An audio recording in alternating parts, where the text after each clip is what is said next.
Oh yeah, I've had a good meeting this morning, good practice. So trying to figure things out. You know, we have 12 goals that we try to attain. We attained one of them. So you attain one out of the 12 goals, it's ends up not being for a good night. And you know, like I said after the game, after watching it, I saw the same thing. I didn't like our energy, I didn't like our efforts, and like I said, that starts with me. So you know, we had a good spirited practice today and competed hard, and we're going to need that going into a place like Cincinnati. They're coming off a loss, and you know, they don't lose at home very often, if ever. So we got that to start with, and then Ohio State on the weekend. So two outstanding teams. What was the goal you attained? Three-point field goals attempted, which that's not like one of the primary goals that we want to attain. But our offensive efficiency didn't get attained. Our defensive efficiency didn't get attained, and none of our special, what we consider like a football term, special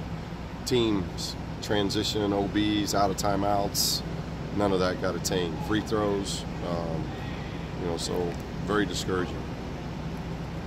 What are you going to do about the free throws? Just you got to get in the gym. You got to keep practicing. You know, and that starts with the guys doing that. You know, on their days off. You know, that's a volunteer day. You know, we can't do anything there. So days off, they got to get in the gym, and then when it's a practice day, they got to get in extra. We're putting more and more pressure on them in practices now with free throws, and you know, that's a vital part to our offense. And I think part of our efficiency offensively right now is being affected by the free throw line. You go 12 for 28 at home in particular. That's disturbing. As poorly as we played, we still win that game if we just make foul shots. At a 50% clip, we'd win that game. So it's a mental thing, it's a toughness thing, but it's a free shot. You know, it should not be that difficult of a shot. What's your normal practice free throw regimen? How do you go about doing those free throw drills? Well, we shoot them. A lot of times it'll be before practice, after practice, and then during practice. As we segment our practice, we break up things within practice by shooting free throws. So today we had, you know, for instance, today was 4 guys that are below 60% at their own goal. The other 6 guys, 2 to a goal. And we shoot 25 4 times during the day, so it's 100 free throws each, and they got to make a certain amount. You know, so it's things like that, from pressure free throws to, you know, we vary day to day, probably practice to practice, but they're getting plenty of them up.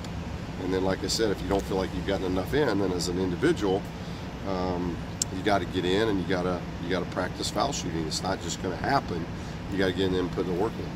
What are kind of the challenges in Cincinnati doing? Well, one, very difficult place to play. It has been over the years. I took a New Mexico team in there and won, and then we beat them in the NCAA tournament, and then they got us in here last year, and now we go back to their place. So I've played them a lot over the last 7-8 years, and got a lot of respect for Coach Cronin. He does a really good job. We've got a great culture there, just how hard they play and compete. And they're coming off a loss like we are, so it's a very dangerous team that becomes even more dangerous. Outstanding defensively, not good, outstanding, and outstanding on the glass. Obviously a very, very good basketball team, but I think they're outstanding in 2 areas, and that's how they defend and that's how they rebound. How do you attack their defense with the half-court offense? Well, we can't turn the ball over. Last year in here we turned it over 16 in the first half and only 2 in the second. So after we settled down, after we, you know, started just playing the game, we were okay. But the first half we turned it over 16 times. I think we were down 12 at half. So we really put ourselves in a tough spot going into the second half. The second half was much, much better. So we got to value the ball. We got to be strong with the ball, and we got to really focus on our movement. We can't be a team that stands. This team's so good defensively that if we stand, it's going to be hard for us to even get shot attempts. Moses only had 2 shots tonight. Got to get it more. Yeah, absolutely, and it's something that we've approached our team about. We have to post feed the ball, and we have to get him the ball. He's got to get touches, and then it's his job to recognize double teams. If he's doubled, he's got to find where the opening is and get it out. But right now we can't work on that because he's not getting the touches he needs, and he's got to get more touches, and I got to give him more minutes as well. You need to do well on this trip for your NCAA tournament. Oh, I think this is a huge trip. You know, we had some things going in the positive direction. That's how we talked to the team. I thought we took 3 steps forward.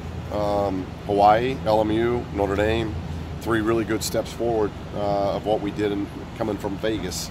And then in my mind, we took 2 or 3 steps back against Belmont. And so, as I told the guys, we're pretty much just right where we left in Vegas. And that's not where we wanted to be going into this trip, but that's reality. So now this trip, and, you know, as you mentioned, it's vital when it comes to non-conference. When it comes to it has nothing to do with our conference, but it does have a lot to do with your non-conference resume and the things that you're trying to build towards. Not just resume, but just what you're building towards going into the Christmas break, knowing you only got 2 weeks left before conference starts. You got to prove yourself, and I think that's what this trip's going to be about. You've been a little disappointed with the half-court offense. What kind of clips have you shown your team to get I've that been better? disappointed because our ball's just not moving. Obviously, Jay is doing a good job with assisting, but also part of that is not just Jay, but it's everybody. The ball's got to move. Sometimes it's the hockey assist. Sometimes I throw it to you so you can throw it to your teammate and you get the assist. But the ball's got to move. Like in our year when we were 31-5, I think we had 5 or 6 guys that had 2.5 or more assists per game. The ball moves, and here we only got 1 guy that's over 2 assists a game, and that's not what we want. We got to have multiple guys getting assists because the ball's moving. And right now, I think the ball sticks a lot, and it's not going in-out. And when the ball doesn't go in-out, teams just continue to press up on you, and that's the worry against Cincinnati. If we don't get the ball to the baseline, we don't get the ball to the paint, they're going to make things really, really difficult on us. So that ball's got to get moving, and it's got to get going inside out to get the shots that we want to get. The workload being heavy for the guys going into the last game. Are you thinking of maybe lightening the practice load and changing things up? Well, we went awfully hard today, really hard today, because I think we need it. I didn't like our toughness after watching the tape. I didn't like our effort or toughness. So they've got to learn that. I think sometimes that's what young players struggle learning the most is the difference in good and great. You know, I think today with all those things that they have, you know, the game's gone global. You got personal trainers now. You got strength coaches now. There's so many ways to be good, but becoming great is still as hard as it's ever been, if not harder. And I think that's what our guys have got to learn, the difference of just being good and being great. And I think you become great when you think more about your teammate than you think about yourself. And how can I make my teammate better? That's one of the ways I can become great. Working harder at my trait on my own, that's a way I can become great. So these are things that I want these guys to understand and know. So it's my job to not just try to push the right buttons, but be honest with them and truthful. That it's not maybe what they want to hear at times or what they want to do at times, but if they want to be great, this is what you got to hear and this is what you got to do. Thank you.